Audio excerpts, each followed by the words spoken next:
안녕하세요. 주식박사 주린입니다. 영상 클릭해주셔서 감사합니다. 구독, 좋아요는 제게 큰 힘이 됩니다.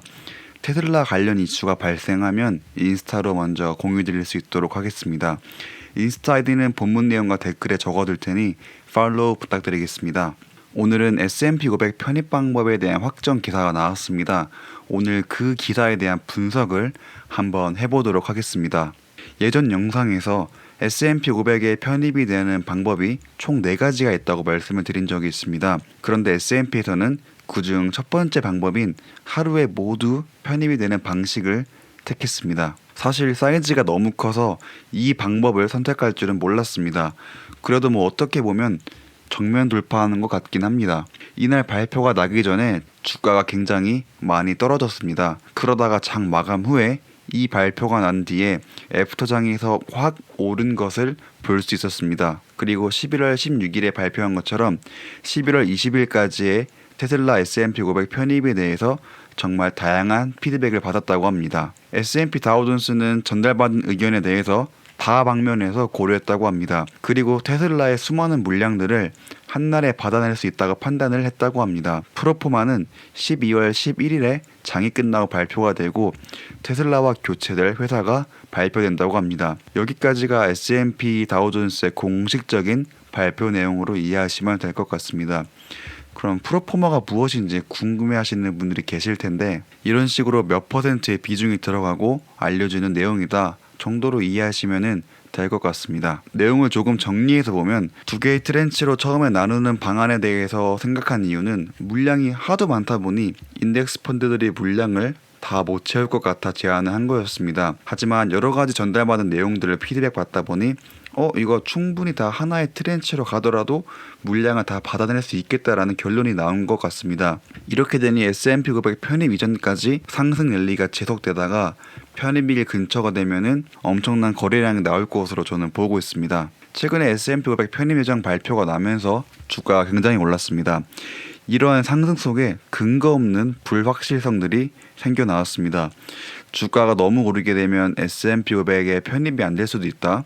혹은 S&P에서 제안한 4가지 방법에 대해서 인덱스 펀드들이 일정한 양만큼 주식수를 채우지 못해 다른 안들이 생겨날 수도 있다는 것이었습니다. 그런데 이번에 이런 공식적인 발표가 나오게 되면서 이러한 불확실성들이 모두 해소가 되었습니다.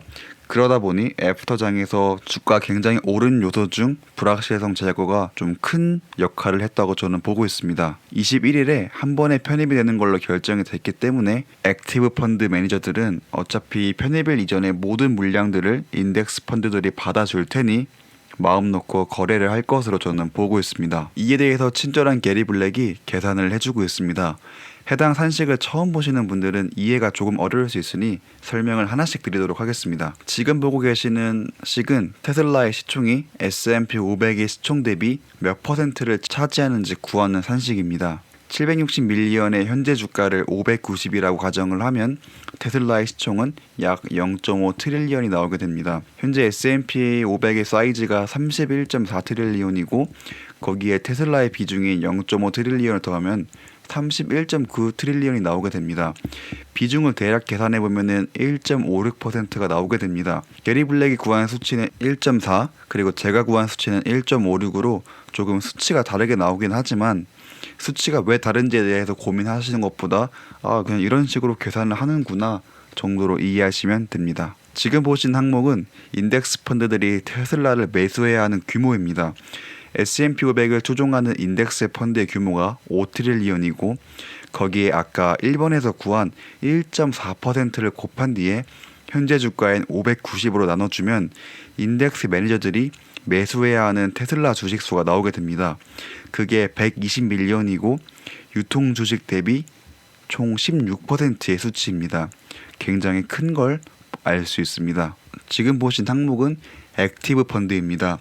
대략 사이즈가 7.6 트릴리언이 되는데 2번을 구한 산식과 동일하게 계산을 해보면 180밀리언의 주식이 나오게 되고 현재 유통되는 주식의 24% 정도를 차지하고 있습니다. 여기서 가장 큰 핵심은 제 영상을 지속적으로 보신 분이라면 바로 맞힐 수 있는 내용입니다. 인덱스 매니저는 테슬라가 S&P 500에 편입이 되면 무조건 매수를 해야 되는 집단이고, 반대로 액티브 매니저들은 매수를 해도 되고 매수를 안 해도 됩니다. 그럼 이제 여기서 핵심이 나오게 됩니다. 지금 테슬라에 관심이 많으신 분들의 가장 큰 관심사는 그래서 21회까지 오를까에 대한 궁금증이 가장 클 것입니다. 스스로를 장기 투자자라고 생각하시는 분들 역시 이 내용이 안 궁금할 수가 없습니다. 이 부분에 대해서 실마리를 얻을 수 있는 부분을 조금 찾아보았습니다. 그래서 실질적인 구매가 언제부터 시작될지에 대해서 물어보고 있습니다. 그에 대한 답으로 인덱스 펀드들은 통상적으로 편입일 이전 2, 3일에 테슬라를 매수하기 시작한다고 합니다. 우리가 일반적으로 알고 있는 하루에 다 몰아서 사는 게 아니라는 것입니다. 달력으로 보면 16, 17, 18일에 인덱스 펀드들이 테슬라를 매수한다는 것입니다. 아까 보여드렸던 16%만큼을 무조건 매수해야 하니 매수세가 생각보다 강할 것으로 보고 있습니다. 그러면 이제 실제로 테슬라를 매수했던 사람들은 어차피 인덱스 펀드들이 내가 주식을 던지면 주어질 테니 적절하게 수익을 내고 빠질 생각을 한다는 것입니다. 그리고 그 매수했던 사람들 안에는 성과를 많이 내야 하는 액티브 펀드 매니저들도 있을 테고 일반 주주도 있을 것입니다. 그럼 이제 결과론적으로 인덱스 펀드들이 3일간 주는 힘이 강할지, 혹은 시세 차익을 내려고 매도하는 사람들이 강할지 엄청난 힘겨루기가 시작될 것으로 보고 있습니다. 여기서 그래서 오를까? 라고 물어보신다면 제 이전 영상을 한번 시청해 보실 것을 권유드립니다. 트위터를 보다가 빈센트라는 분의 글이 눈길을 확 끌었습니다. 내용을 좀 살펴보자면 사람마다 각기 다른 목표가 있다고 합니다. 어떤 사람들은 테슬라를 최대한 낮은 가격에 사고 싶어 한다고 합니다.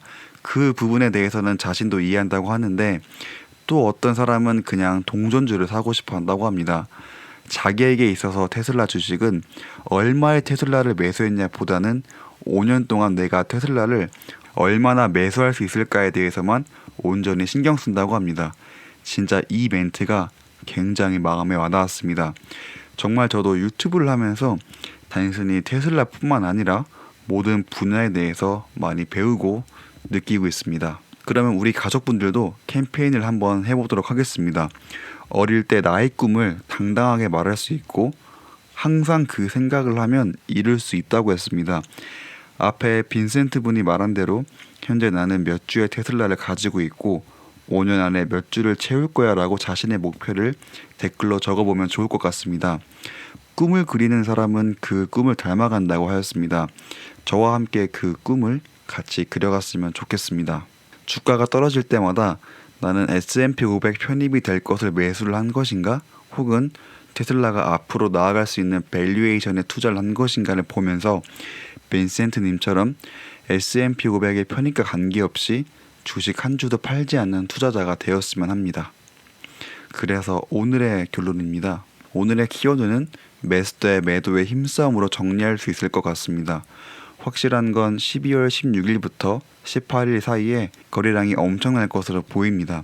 기존 주주분들은 주가가 출렁이는 것을 기존에 즐기시는 대로 즐기시면 됩니다. 내일 영상은 S&P 500에 들어오면 왜 주가가 장기적으로는 오를 수밖에 없는지에 대해서 한번 분석해보는 시간을 갖도록 하겠습니다. 오늘도 시청해주셔서 정말 감사합니다. 마지막으로 번외로 FSD6 베타 버전이 릴리즈가 되었습니다. 이에 관련해서 간단하게 영상 하나 시청해 보도록 하겠습니다. 막 엄청난 발전이 있었던 것은 아니고 여전히 버그를 수정하는 수준인 것 같습니다. 오늘 보여드리는 내용은 날씨가 안 좋을 때 아직 오토파일럿이 작동하지 않는 것에 대해서 보여드리려고 가져와 봤습니다. 아직 이러한 날씨와 같은 변수에 대해서는 조금 더 진보된 상태의 FSD 베타가 나와야만 가능할 것 같습니다. 한번 영상으로 보도록 하겠습니다. This is the new Beta 6 build 2020.